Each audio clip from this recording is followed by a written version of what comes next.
Well, I want to start by saying Gamar Chatima Tova, everyone. I hope everybody is having a meaningful fast. Like last year, we are doing our interim program remotely over Zoom, but with one slight twist. In that last year when we did it, we were able to do it live so that all of you could be watching simultaneously and asking questions at the end. Unfortunately, this was recorded a few weeks ago.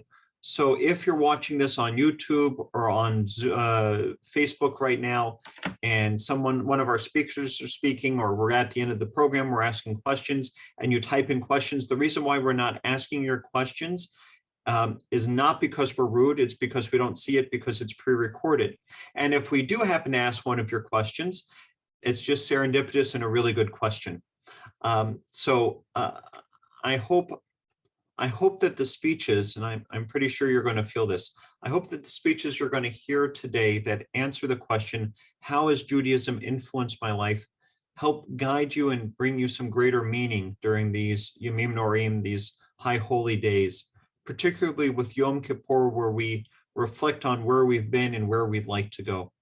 It is a pleasure to have with us today Marvin Zexter. Marvin is one of the past presidents of our temple, and for the last few years now has been emceeing the interim program, and I am so grateful that he's with us today to do so again.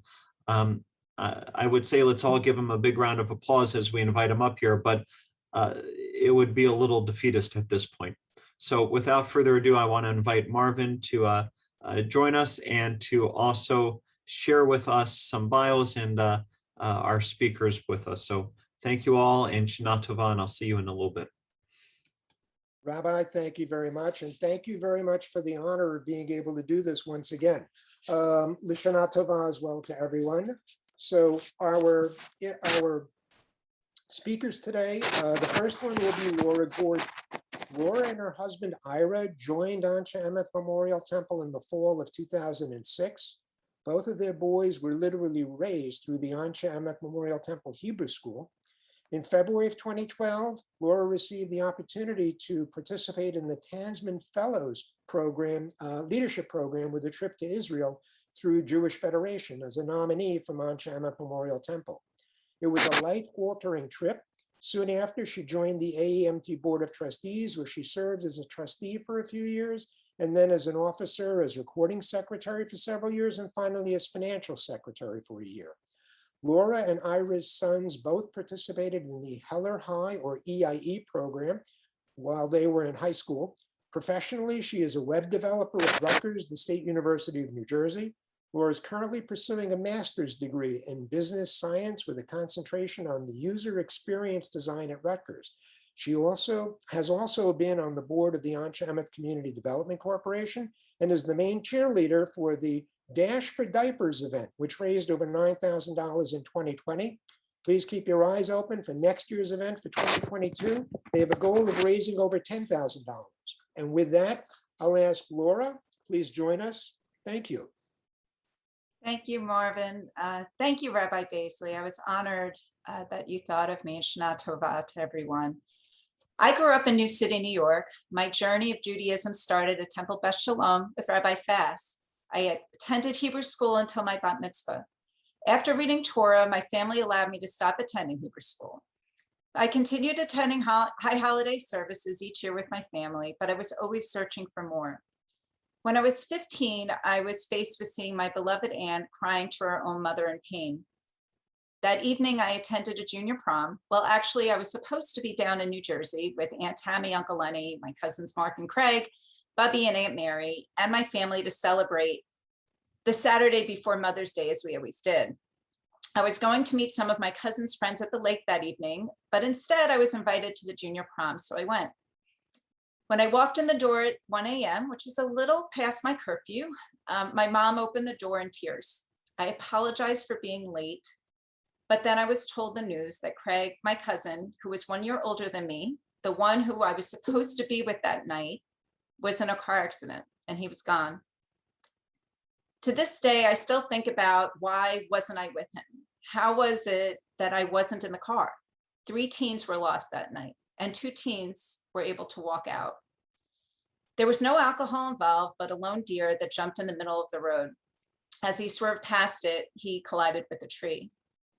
The next morning, we went to New Jersey to be with them. We brought Bubby there, and Aunt Tammy wept to her mom as soon as we walked in the door. I spent the next few days sleeping on the floor in a room with my cousin's best friends, the ones I was supposed to meet that weekend if I didn't go to prom. We talked, laughed, cried, and supported each other, and I was welcomed in with open arms to their family of friendship. Debbie, Jen, and Richie, I will always remember you for that. I don't remember words of a supportive rabbi, but I remember the warmth of hugs from our family and friends, and Judaism was still all around us. Some may feel living through something like that, there is no God. I felt the opposite, maybe because I felt saved, or maybe because I felt God was all around us and weeping with us. I still dream of Craig. I dream of the houses we were supposed to have on the same block and our kids that were supposed to grow up together. Mark, Craig's older brother, my sister and I became a threesome. And Aunt Tammy and Uncle Lenny became even more so a second set of parents, although Michelle and I always knew we were their girls. I must say that God works in mysterious ways.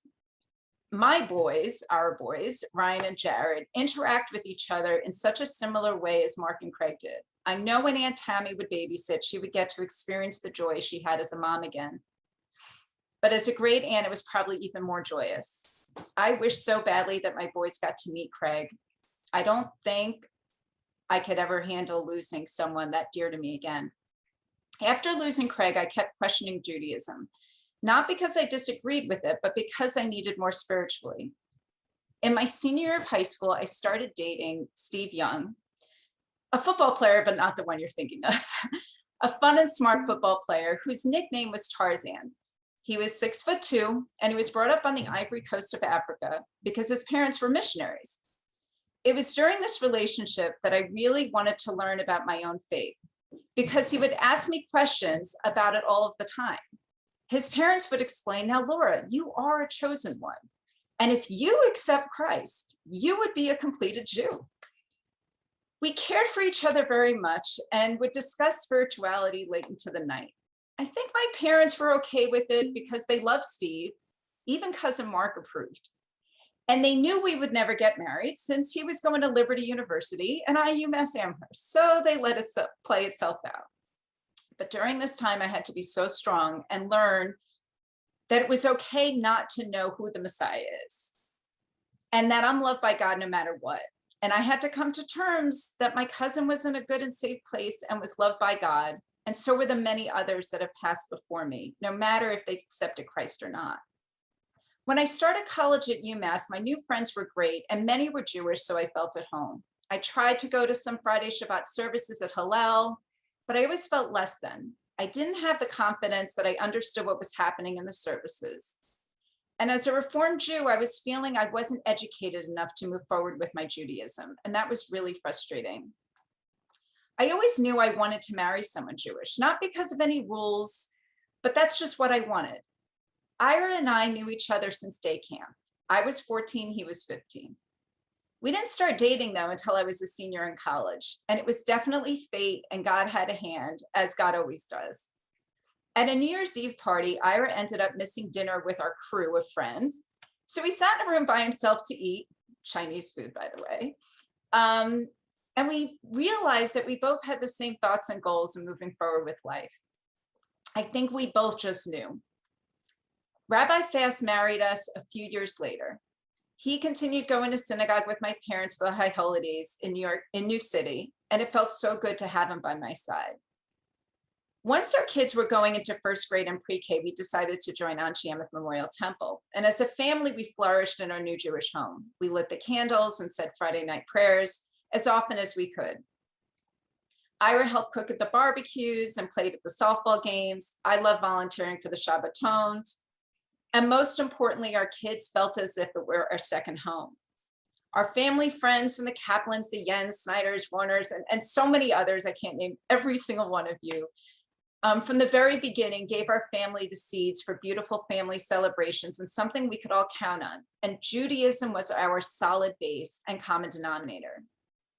In 2012 was when I went to Israel thanks to the Federation of Middlesex County. I was the only attendee from a Reformed synagogue to participate. My fellow leaders were great to travel with, but while in Israel, I was given comments such as, "You aren't observant.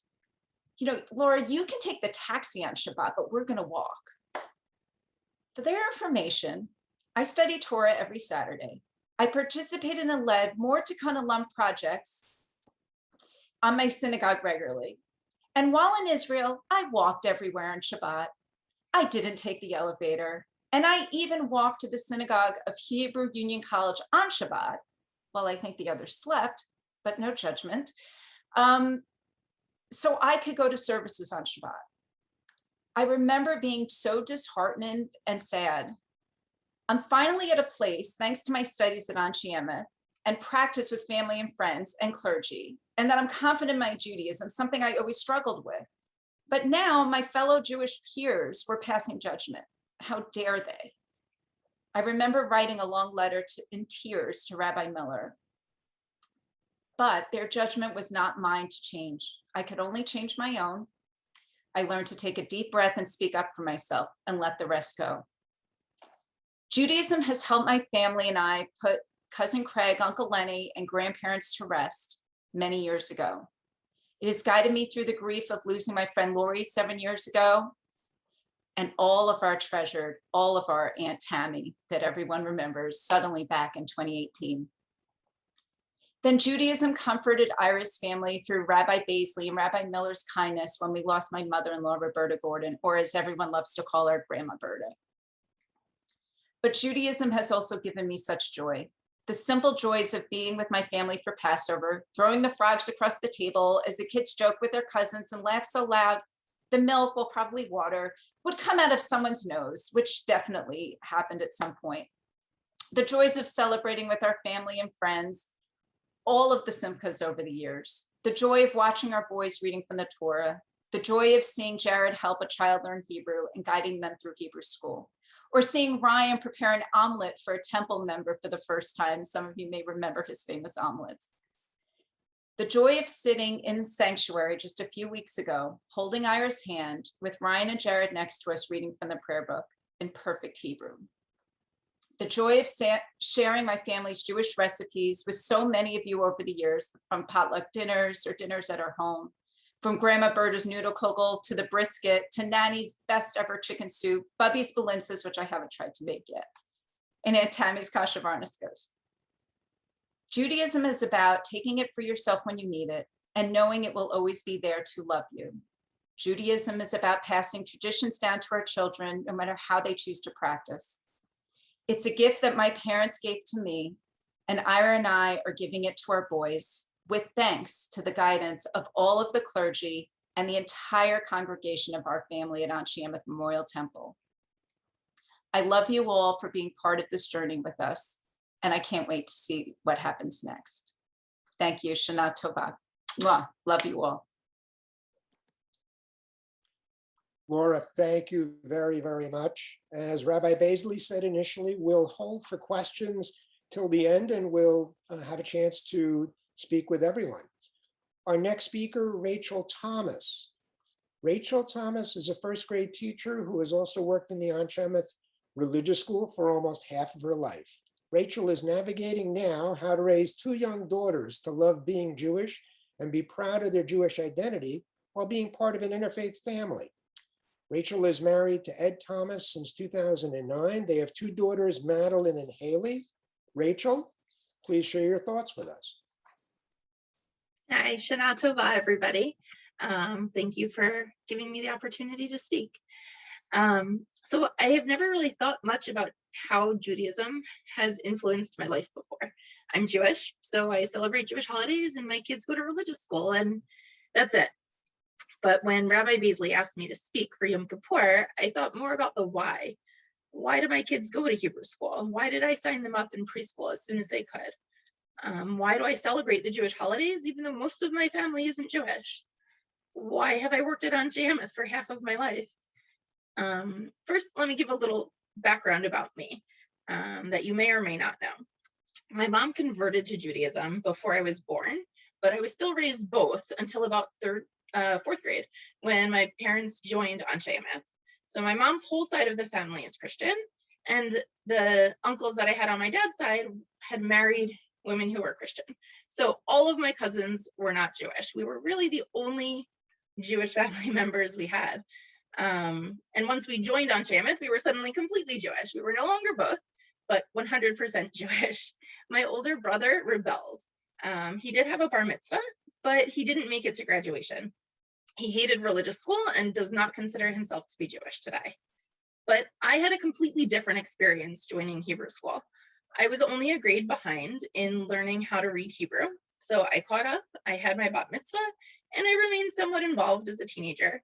I was a madracha throughout high school, and I went on the bigger trips with the youth group. But I didn't do any of the smaller youth group events, and I never once considered EIE. I was Jewish, but it wasn't a huge part of my life. I went to Rutgers for college, and I started dating Ed, a very Catholic boy. And spoiler alert, we're now married. It didn't matter to me at that time that he wasn't Jewish. Since all of my family wasn't Jewish, I didn't see a Jewish family as something that I needed. And as a college freshman, it was the last thing that I was concerned about. Fast forward 2 years, I started teaching fourth grade at Anshe Emeth. Since I didn't remember any of the Hebrew that I had learned at religious school, I took a Hebrew language course at Rutgers so I could stay ahead of my students. My Hebrew class introduced me to Jewish friends who introduced me to Hillel. By the end of my first year of teaching, I realized that I did, in fact, want a Jewish family, and it was important to me. I loved the values that I was teaching my students and the immediate sense of community that comes with being Jewish. So I broke up with Ed. I dated a few Jewish boys, one's even a rabbi now, and eventually found my way back to Ed. We had a serious conversation about our future and any possible children that we might have. While Ed did not want to convert to Judaism, he didn't mind if our children were Jewish, as long as they were not both. He wanted them to have one religion, and I told him, well, then they'd have to be Jewish, and he agreed. So a few years later, we got married. So back to my whys. Why did I enroll my kids in religious school as soon as they were old enough? I knew that I wanted them to have a sense of community from the very beginning, especially being raised in a house where their father celebrates Christmas and Easter. I knew that they needed to understand that they are 100% Jewish, even if we celebrate Dad's holidays with him and his part of the family. I wanted them to learn the values that are so important and that are the foundation of being Jewish. Why do I celebrate the Jewish holidays, even though most of my family isn't Jewish? To me, holidays are all about family. We celebrate Christmas with Ed and his family, his huge Catholic family, and we love it. So there have definitely been times when I've thought, am I really going to have Rosh Hashanah dinner with just the four of us? But we do, and it's great. Sometimes our Jewish holidays are just the four of us, and occasionally they're bigger with extended family or friends. But it's important for my children to know all about our holidays, what they are, what they represent, and why they're important. I want my children to understand that being Jewish comes with thousands of years of tradition. So while they might not have a huge, while we may not have huge family reunions during the Jewish holidays, we still celebrate them to their fullest. And possibly most importantly, why have I worked at Anshe Emeth for half of my life? When I first started teaching here, it was because I wanted to be a teacher after college and thought it would be a good experience. It was also a great way to make a little spending money throughout college and when I was first out on my own. Eventually, I did get a full-time teaching job, and I realized I could afford to stop teaching Hebrew school. By this time, I was married to Ed, and I already knew that raising my children Jewish would be a little bit harder than it might be for parents who are both Jewish. By showing my children how much I love being Jewish, hopefully I'm setting them up to love it. By being involved at Temple, I hope they'll be more involved than I was as a teen. Since most of their family is not Jewish, I hope Anshe Emeth will be their family and their community. And so far that seems to be working. But I'm not here working at Anshe Emeth just to set a good example for my children. As a young adult, teaching at Anshe Emeth completely changed how I saw being Jewish. Teaching at Anshe Emeth is the part of part of Judaism that has influenced me the most. It was the first time I realized how important it was to me and that I wanted a Jewish family. Getting hired to teach 4th grade Hebrew was a life-changing moment. I would not be anywhere near the same person if I had just said, no, I have too much to do already, or I don't really want to wake up that early on a Saturday morning while in college. My first year, I was able to teach with my teachers, like Mora Schechter and Mora Leah and Mora Laura, who I had been a madracha for. Now that I've been here for so many years, I've been able to have several of my students come back and teach with me, and it is so rewarding. I love making a Jewish difference in the life of these students and being able to watch them grow up over the years. I also remember my brother's religious school experience and how much he hated it and that effect that it had on him. If I can reach just a few students who really hate Hebrew school during my time here, hopefully I can really change their outlook on being Jewish and help them learn to love it as much as I do. My hope is that by working at Anshe Emeth, I'm helping Judaism influence the lives of so many students, even if I'm just a little piece of their journey, just like it has influenced my life by giving me a sense of belonging and family. Thanks. Shana Tova, everyone. Shana Tova, Rachel, and thank you very much. Our next speaker, Dr. David Scher.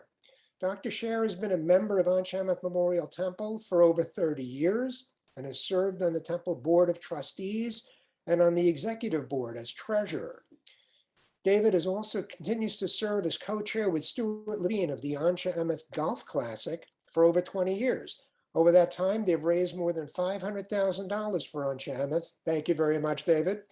During that time period, as a founding participant in the Partners in Education program, David was among the first to volunteer to teach in the classrooms of the Red Shore Elementary School next door to Anshe Emeth on Livingston Avenue. Dr. Scher has been a partner in Cardiology Associates of New Brunswick since 1987. He's worked together with his partners, the late Doctors Norman Reitman and Barnes Keller, for many years. A pioneer in interventional cardiology with expertise in stents and angioplasty, Dr. Scher now serves as Associate Director of the Cardiac Cath Labs at Robert Wood Johnson University Hospital in New Brunswick. David has 4 children, Daniel, Andrew, Julia, and Matthew, all of whom have become a bar mitzvah on the bima of our temple. A graduate of Vassar College with a BA in music, David still composes music, plays piano on a daily basis, often at lunchtime, in between his office patients. With that, I give you Dr. David Scher. Thank you for that introduction, Marvin. And thank you, Rabbi Baisley, for giving me the opportunity to participate in this wonderful and very provocative forum. And I'm sure most of you are hypoglycemic and hungry.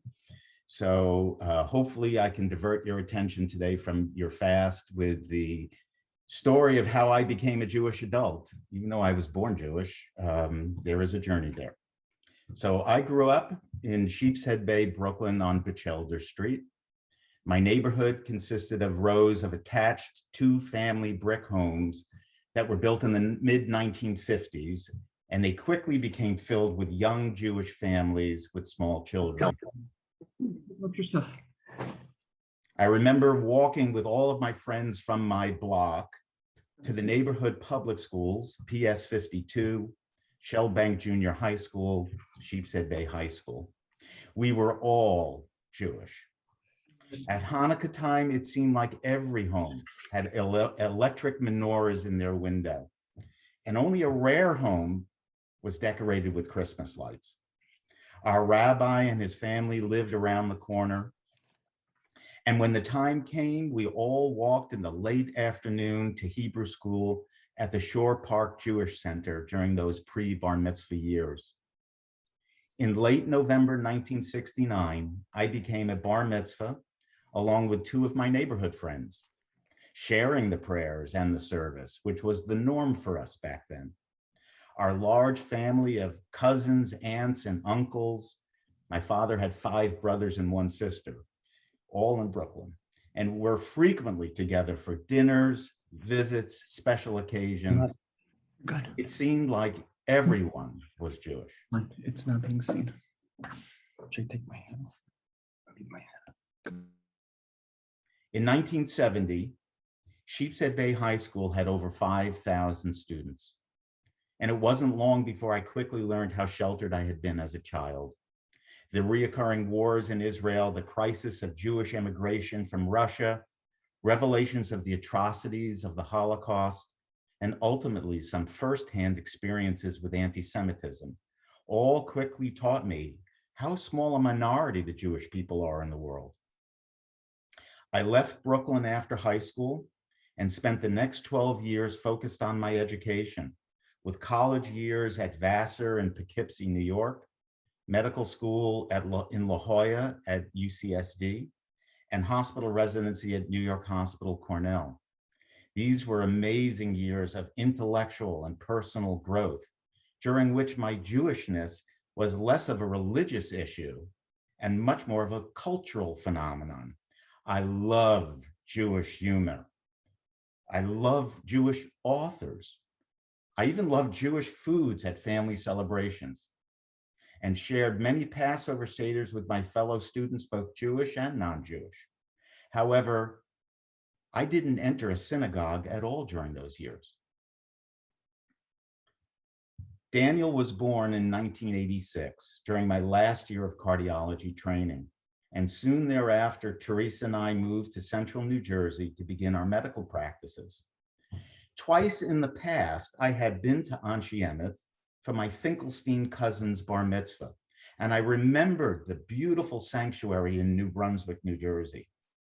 Literally days before our first Rosh Hashanah in New Jersey, I casually called the temple to inquire about available seats for the holidays, totally ignorant of the complicated protocol of membership, assigned seating, tickets, and of course, cost. And despite my ignorance, the temple's administrator, Gail Krupp, called me back and invited us to be guests at services in the sanctuary. I have a very strong memory of that first holiday service at Anshe Emeth. Rabbi Miller personally welcoming us and making us feel so special. 2 seats in the front row, with a 1-year-old on our lap. We sat on folding chairs added in front of the pews of that very crowded sanctuary. There was not an empty seat that morning. Soon thereafter, we made the very wise decision to become members of Anshe Emeth.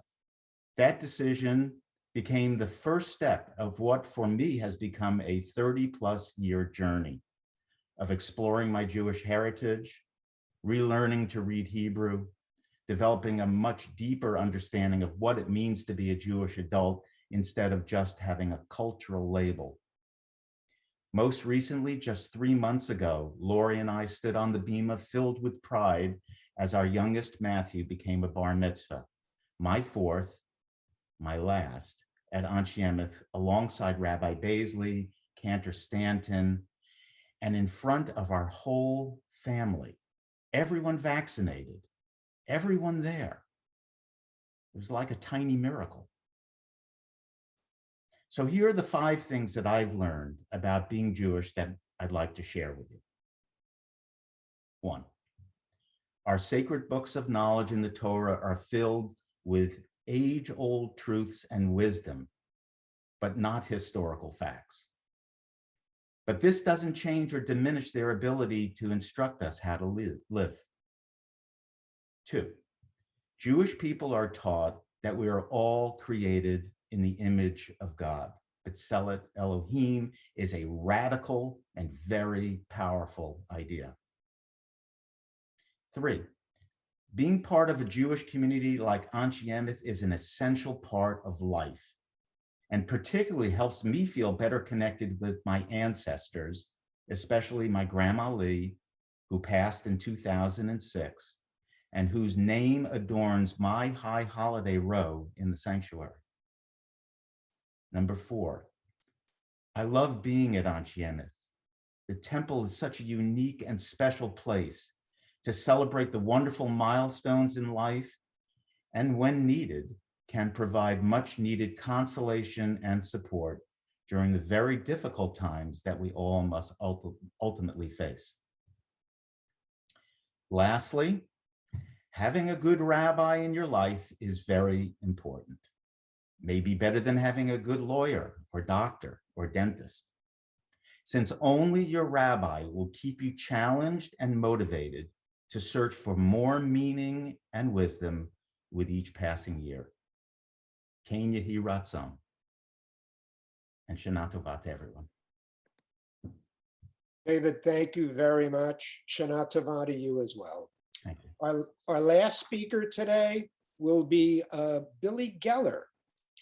Billy is a graduate of Hillside High School in 1956. He enlisted in the US Navy, where he served in nearly every deep water port in the world except the Far East.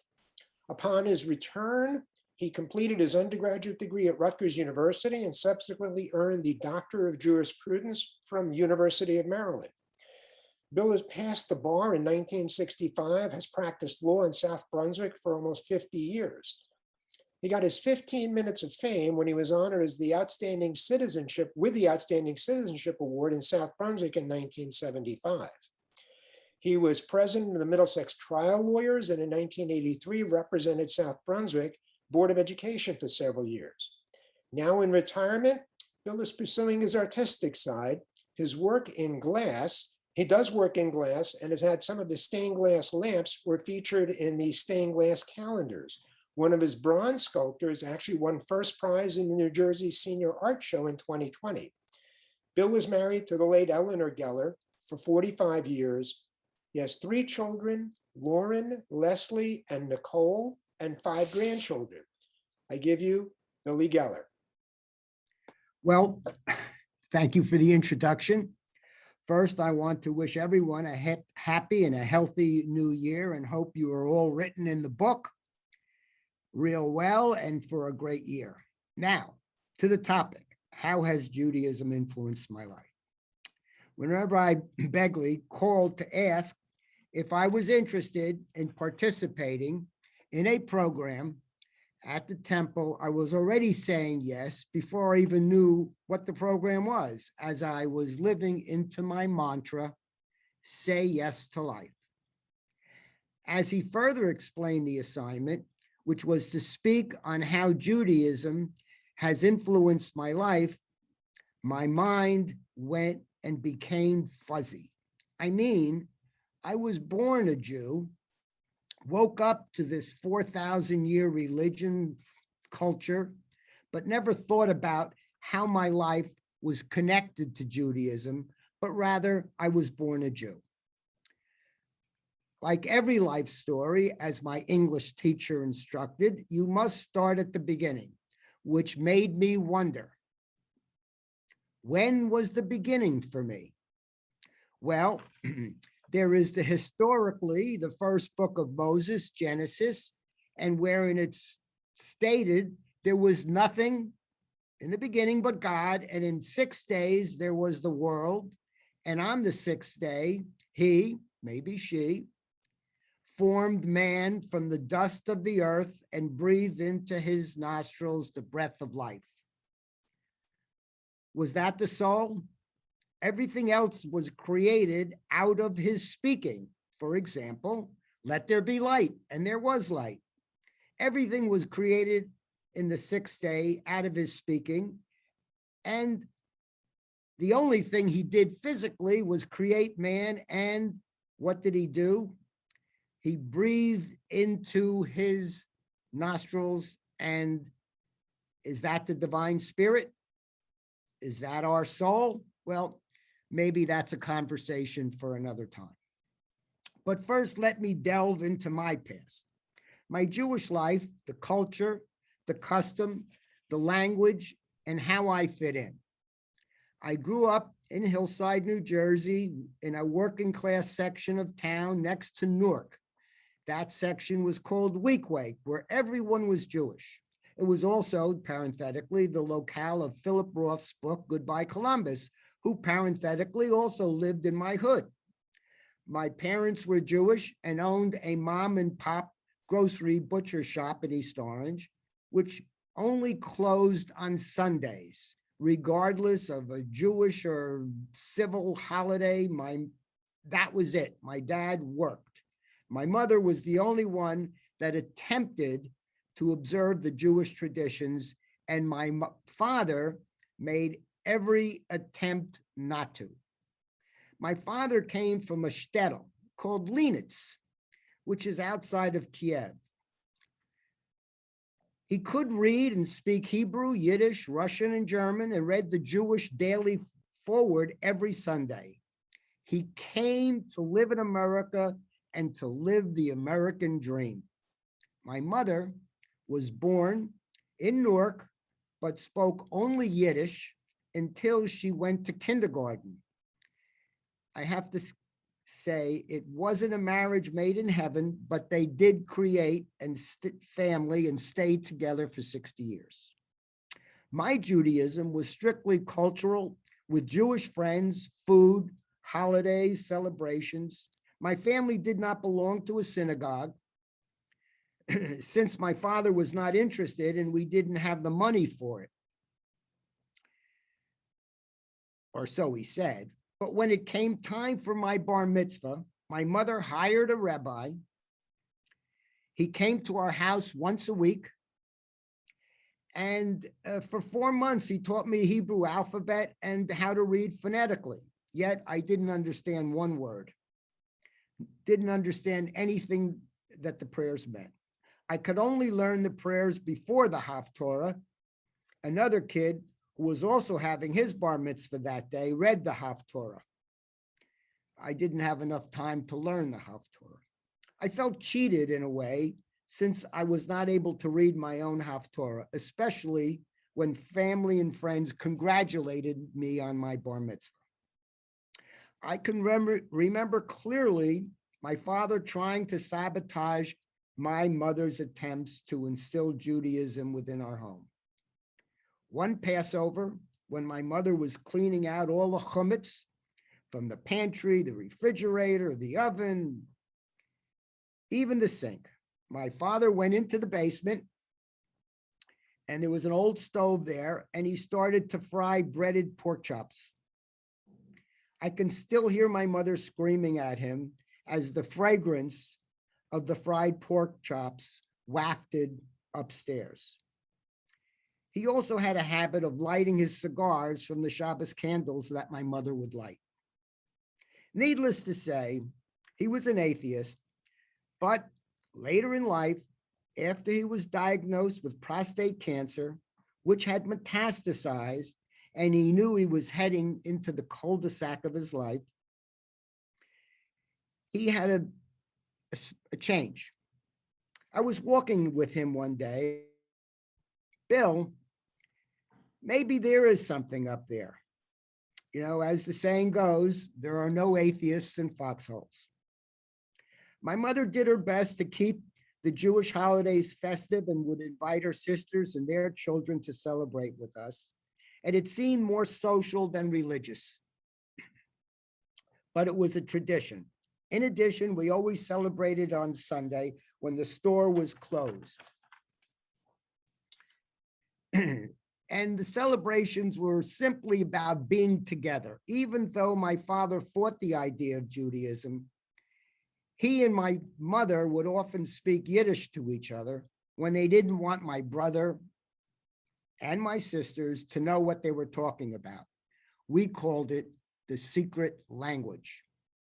To this day, I'm upset with them for not teaching me to speak Yiddish, because the little Yiddish I picked up is just the comedians. Anyway, being Jewish for me seems to remain cultural even to this day. The Jewish friends that I have known since kindergarten, traditional Jewish foods and holidays with my family. Yet back in high school, where I was a bit of a rebel, I joined the Navy at 17 years old. When I told my mother that I had joined, she said, "You are Jewish, and Jews don't join the Navy." Once there, I was confronted for the first time with anti-Semitism. I was in boot camp at Bainbridge, Maryland, and the boats mate of the day marched 3 companies of recruits, there were approximately 250 men, to meet their spiritual leaders. We were lined up on the road and he shouted, all Catholics on the right side of the road, all Prots on the left side of the road, and all you Hebes, stay in the middle. Once everyone stopped moving, I looked around and I saw I was the only one in the center of the road. That's when all the laughter started, and it kept getting louder and louder until I raised my arms in victory with a stern look on my face, and the laughter stopped. When I finally went to meet my spiritual leader, advisor, the rabbi said to me, what the hell are you doing here?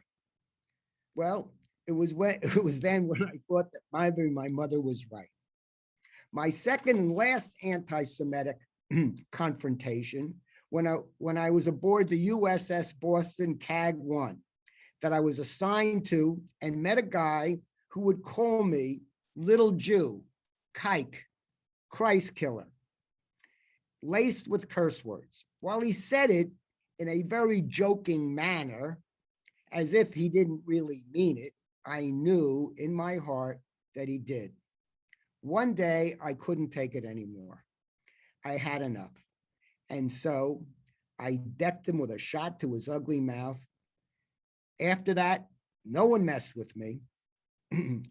And what I got to see is that if you stand up for being a Jew and standing up for myself, you don't have to take any shit from anyone. This has kept me in good stead, especially being a trial lawyer for 50 years. I believe now having to take a stand for who I am as a Jew may actually have drawn me closer to Judaism. In general, it's also taught me to stand up to injustices, especially regarding the degradation handed out to Blacks in their communities. I was active in the civil rights movement in the early 60s and participated in the March on Washington for Jobs and Freedom. When I told my mother I was going, she said, why do you always support the Schwarzes? Why don't you support Jewish organizations and charities? I said, Ma, don't talk that way. But I felt I was taking a stand for all minorities, and all injustices were important to me. At the Washington Monument, hardly anybody remembers that Rabbi Chaim Prince of B'nai Abraham in Newark spoke right before Martin Luther King's famous speech, I Have a Dream. And he actually spoke most eloquently about the Jewish history and compared it to the Black history, but nobody hardly remembers he was there, as his speech was right after Mahalia Jackson sang, and right after, and then there was the I Got a Dream speech. As everyone says, nobody remembers, and I say, in life it's timing.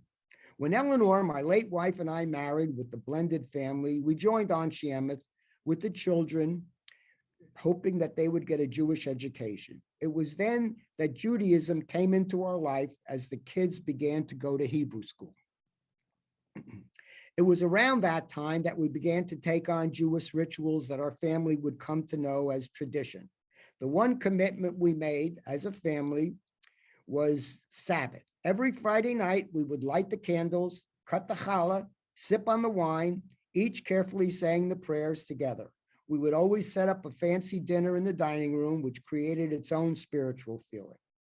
Once a month, we would also then go to the family services at the temple where we would sing and pray. This tradition became our Jewish tradition, which bounded our family together, even while struggling with blended family challenges. Even now, lighting the candles with the family brings us all right back together. We took classes together, and I was starting to get educated on Judaism. Several years, I even built a sukkah in our backyard. but I have to confess, it was more for the fun of eating outdoors with friends than anything else. I suppose that was the tradition of Judaism that my mother handed down to me, that of spirituality, tradition, and the celebration of friends and family. I still attend synagogue on the high holidays, celebrate the Sabbath on occasion with my family, and enjoy the Jewish holidays and traditions with my daughters and grandchildren. I feel grateful for my entire path of Judaism, even the parts that felt torturous, because they all lead me to this point, to who I am today, a proud Jewish spiritual person on a proud Jewish spiritual path. Lashana Tova to everybody. Thank you for the opportunity, Reb. Bill, thank you very, very much. Thank you, everyone, and Lashana Tova to everyone. I'd like to invite everyone back to open up their video and audio. I'm impressed, everyone. I loved all of your presentations. I loved all of your speeches. One quick thought, and then Rabbi and I may have some questions. I found it interesting that so many of us came from so many different backgrounds and different environments of upbringing in Judaism, yet we all found our way to Anshe Emeth. Somehow it tells me something about Anshe Emeth. It is, in fact, the truly unique place that we always say it is. I mean, look at all of us. I did my presentation like this several years ago. They're all very different. Yet, what do we have in common? Anshe Emeth. Mhm. Bill, I got to say, I did find it interesting that you said your parents spoke Yiddish when you were a child to keep you in the dark. My parents are both immigrants. They came here in 1947, survivors of the Holocaust. Wow. Growing up, my sister, my brother, and I, we all spoke Yiddish fluently because my parents spoke Yiddish. My parents would speak Polish or Russian to each other so that we didn't know what they were talking about. They had a secret language. They had their own secret language. It wasn't there. Yeah, and it wasn't that. And it wasn't that. I do find it interesting. Your mother has an interesting point. What brought a Jewish kid to join the Navy? It doesn't sound like something that you would do. Yeah. Well, I edited out one part, which is I joined the Navy. And when I told my mom, aside from what I just read or spoke about, she says to me, "You're 17 years old. You can't join the Navy." I said, "I did." She says, "I have to sign for you." I said, "You did." She says, "Billy, you always do this stuff. You're always doing crazy things." So I signed her name so I could join because I knew she wouldn't let me. Yeah, my guess is she was never really happy with that after the fact too. But you know what? We all have crazy things like Yeah, that right. that we find in our background. Hey, Marvin, I don't know Yes. if I don't know if you remember this, but many years ago, when you were president, and I was working on the annual appeal, we were trying to come up with an angle. You know, how can we capture the essence of Anshe Emeth to everyone? Because we all come from so many different communities to come worship at Anshe Emeth. And we came up with the idea, which we promptly got rid of and didn't run with, but it was that Anshe Emeth, we're no one's neighborhood shul. That's right. We were going to use the tagline. A good line, "Not your good neighborhood line." temple. That's right. Because everybody had to go there from someplace. Rabbi, any initial thoughts, questions? Yeah, no, I liked your thought about, you know, on the call, there were so many blended interfaith families, blended families, families that took circuitous routes to get here. And, you know, when people come to the temple, you know, they're shopping for a new home, although I don't like the term shopping for a new home, but they're in search for a new Jewish home. And they say, but I'm so concerned. My parents are interfaith. I come from an interfaith family. My spouse isn't like, will I fit in? And I'm thinking, if you came to a Friday night service and looked out at the congregation, you are in the majority. But Yes. there's, I mean, you know, I come from an interfaith family. You know, the notions we had of what is a typical Jewish family is far and wide incorrect. And I think one of the things that you all showed it and the year before is that there's no such thing as a normative Jewish family. Especially, Laura, I'm curious about what was it like for you to rebel against the notion of you aren't religious? Because I think one of the things you prove to them is you might not be traditional, but you certainly are religious. You know, it was harder to speak against them than the Christian family that loved me for exactly who I was. I have to say, it was so upsetting. And I don't even like using the term religious or more observant. I'm just Jewish. It doesn't matter. So it was really hard. It still is really hard. I challenge that all the time. I'm challenged by that. And I don't know, it's easier to explain to someone that felt I would be a completed Jew by accepting Christ. And we're all getting beeps. The fact that we're all getting, so if you're watching this at home live on Yom Kippur Day, don't worry.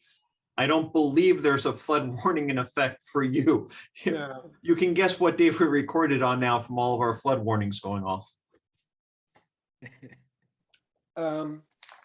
Rachel, I very much was intrigued by your comments about what it was like growing up, seeking a Jewish identity, the relationships that you had, trying to raise your daughters with a Jewish identity.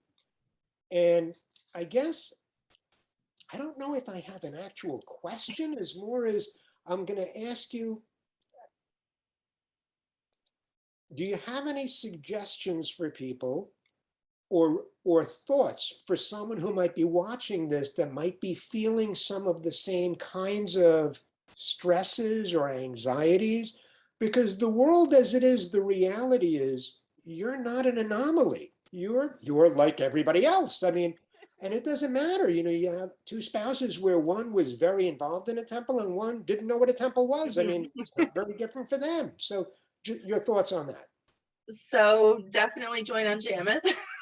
Come Okay. here. As Rabbi Beasley said, We like the commercial. yeah, you know, we feel very comfortable here. And it's nice because while Ed isn't nearly as involved as I am, he feels very comfortable with, you know, everyone I work with, and he helps to build the sukkah. So he's definitely involved in his own way. And it's just nice that he feels welcomed as well. And in terms of raising Jewish children in an interfaith family, you really can't do anything wrong. No, You know, what you show them is really what they pick up on. And they're, you know, I was worried about it before I had kids, that they wouldn't understand like how they can be Jewish and dad isn't.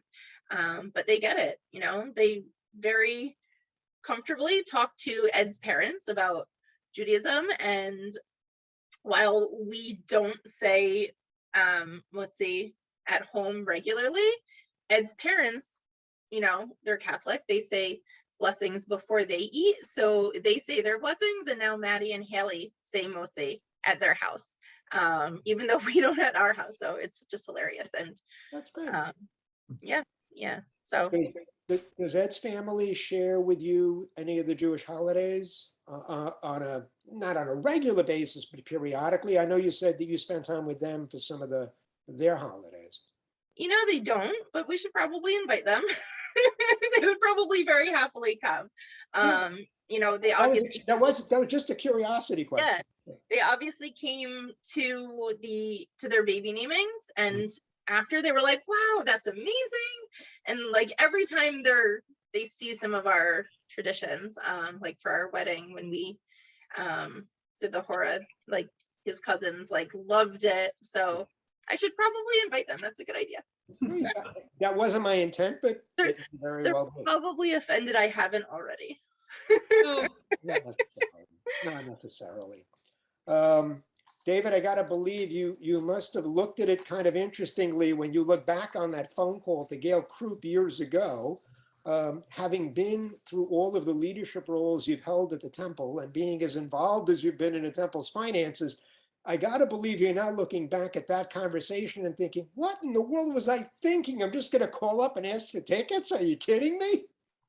You know, I have to probably say Norman Reitman had a hand in getting us in the invitation. You know, Yeah, I mean, I Norman would- was my partner. I was the junior guy. I was the new kid on the block, and so, but I always used to love seeing Norman at every service that I went to, and so Absolutely. it was you know, to join a cardiology practice where with Dr. Reitman and Dr. Keller, and then to come to synagogue and be in Reitman Hall or Keller Hall. I mean, I said at some point there's going to be the share bathroom, or you know, something will be named after me. But anyway, You know, Dr. Reitman also did one of these. You might be interested in reading his.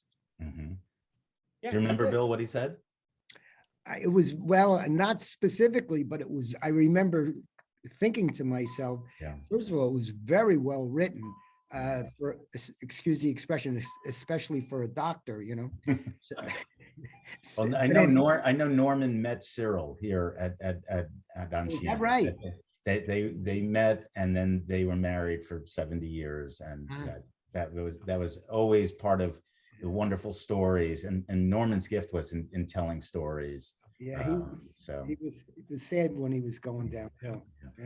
I do want to share a Dr. Reitman story, considering you've brought him up, because I feel like it's very apropos to the high holidays.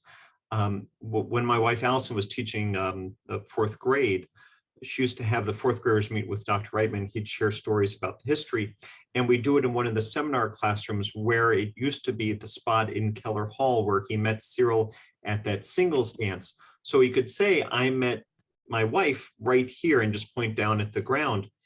And we started the tradition at when he turned 100, and then 101, 102, you know. And one of the kids, inevitably enthralled with the fact that they were talking to somebody who was over 100 years old, would say, how did you live to be 100 years old? And he would say, find a profession that you like to do and just love doing it every day.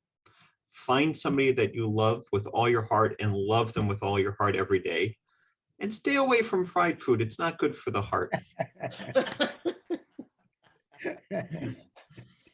yeah, beautiful That's story. classic. One of the questions I have, I think for a couple of people on the call is, you know, going off of Bill's statement of no one's an atheist in the foxhole.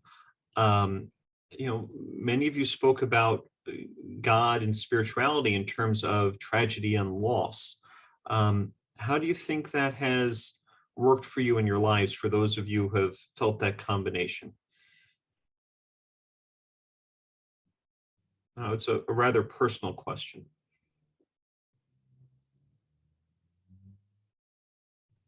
I It's think not- I felt more comforted by God, even in the bad situations. And I think it was Rabbi Miller that shared it with us in one of the MAP classes, is God is crying with you.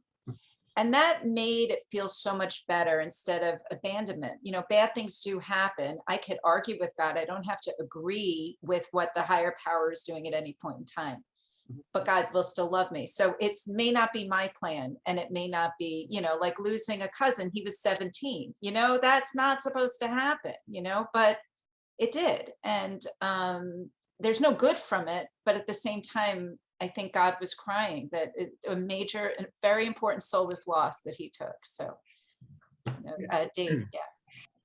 Laura, you use the word soul. And one of the classes that I took was on the soul. In fact, I kind of referenced it a little bit. And, you know, do we have a soul? When did we get the soul?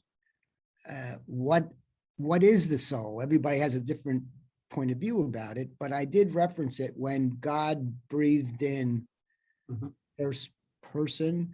That was the spirit, that was the soul. And that has given me a tremendous amount of comfort because I miss Eleanor so much. And I hope that my soul will be back with her. And I just, that's one thing, you know, that just really grabs me. And that soul is a piece of God that's in us. And that when we die, I don't know what's what's after, but I'm hoping that there's a place that the souls go to and you can reunite. No, that's it. Beautiful. Beautiful. Yep. Dave, it looked like you were going to say something. You know, I just, in reflecting about my own personal journey, it really has not been affected by loss or by tragedy. It was really just the opposite for me. It was just an opportunity to grow and develop with something. I mean, when you're born Jewish and you sort of pocket it for a while, you always have the ability to go back. All it takes is finding the right congregation, the right teacher, the right rabbi, the right group of friends to unlock your ability to welcome Jewishness back into your life in a much more adult way than the way we learned it as children. And I'm just blessed to have been in central New Jersey. You know, I didn't come here because of Anshe Emeth. I came here to join Dr. Reitman and Dr. Keller because that was the best opportunity for me to practice at that time.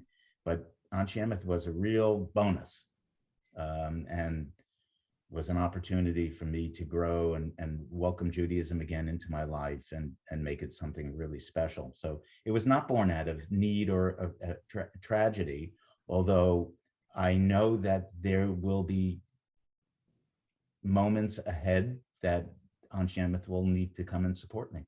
And I'm looking forward to that warmth and sense of community and sense of family when tragedy will happen, because we all face that at some point.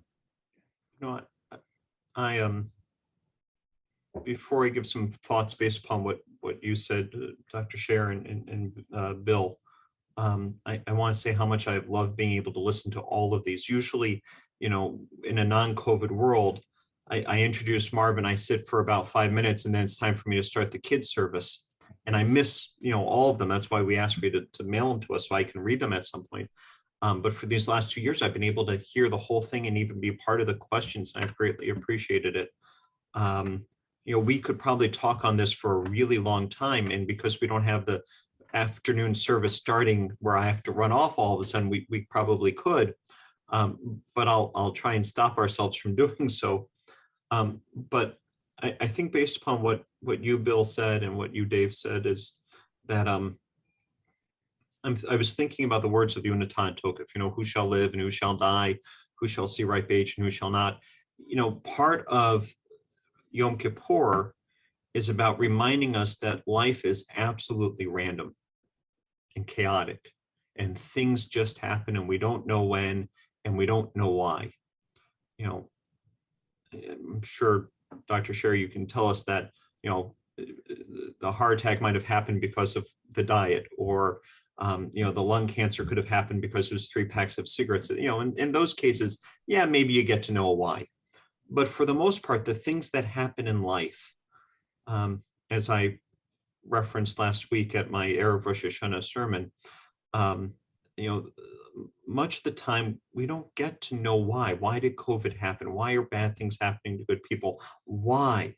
The world is chaotic and random. Isn't God supposed to put in some sort of cosmic fairness? And the prayer doesn't tell us that our worship, you know, puts us in the you know, from the naughty to the nice column and don't get the cosmic coal. But the prayer reminds us is that life is random. But how we embrace that randomness is what brings meaning to our life. You know, teshuvah, tzedakah, avodah, that thinking and being reflective of our life on where we've gone and what are we doing? You know, how has Judaism affected my life as I look back, as I plot my way forward? This helps me navigate through the chaos. Giving tzedakah, charity, work of the hands, helping someone out even when I feel low, helps build me up and helps build them up. And prayer, coming together as a community, right? As you just said, Dave, you know, at some point the synagogue is going to have to lift you up. And as I said at the conclusion of my Erev Rosh Hashanah sermon, at times our community is going to have to, we're going to have to help people in our community be lifted up. And at some points, we're going to have to enable others to lift us up and be willing to allow ourselves that vulnerability. And that's what the High Holiday prayers are all about, to give us some sense of humanity and acknowledgement that God isn't in the chaos. God is in how we respond to that chaos, right? That's what the prayers are all about, is to empower us to be people who do good in the world, who live sacred lives, and who are able to help find spiritual resilience in ourselves and help give it to others as well. And all of you talked about needing that spiritual resilience at one point or another, and how the synagogue or Judaism helped you with that. And those are beautiful messages of hope to share on this Yom Kippur day. And I just want to thank you again, absolutely and utterly thank you for doing this and for helping us through all the technical issues with this. And just thank you very much. And a big thank you to Marvin for emceeing all of this. Hopefully next year we'll do it in person. Yes.